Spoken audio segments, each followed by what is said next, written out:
But I love to eat fish, I love to feed it to my friends and family, and I hope that this will still be a food that we can turn to 10, 20, 50, 100 years from now.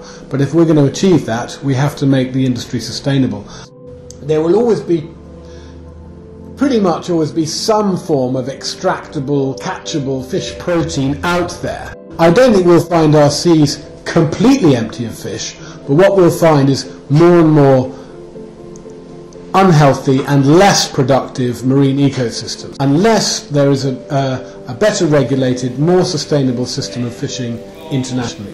The fishing restrictions, they've had quite a big impact. If you do buy a cod, which is perfectly okay to eat, try and use the whole fish, you know, make some soup out of the bones and the head, use everything, the skin, the lot. Charities and organisations like the Blue Marine Foundation are trying their best to get fishing areas like this, trying to get the fishermen to fish a bit more seasonally, or to ban fishing completely in certain areas, which from whether it's trawling or dredging is a good thing, I think, but there's certainly a lot of scope for line caught fish. Well, Lyne Bay is already a marine protected area, is already a reserve of sorts, and the Blue Foundation, who I've worked with closely and who I know, what they're really proposing is to manage the reserve in a different way, to ensure the principal level of protection inside, sometimes referred to as the box inside the Lyne Bay Reserve.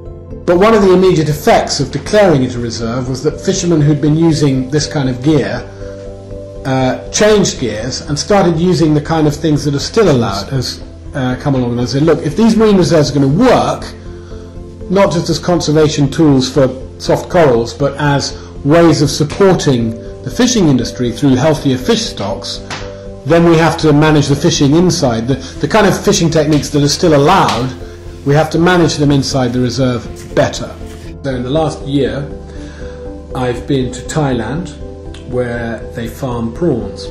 Now, most of the king size or jumbo prawns that we now love to eat in this country they pretty much all come from tropical waters, and most of them are farmed. You might at first think, well, farming prawns, that's got to be better than trawling them out of the sea. So you might think prawn farming is the way to change that and improve the environmental profile of the prawn industry. It's simple. But unfortunately, catching the fish that were being turned into fish meal for the prawns were fishing inside the marine reserves, illegally, with illegal meshes. And the government's turning a blind eye, and the companies buying the feed are turning a blind eye, and the British supermarkets buying the prawns from those guys are all turning a blind eye to this problem.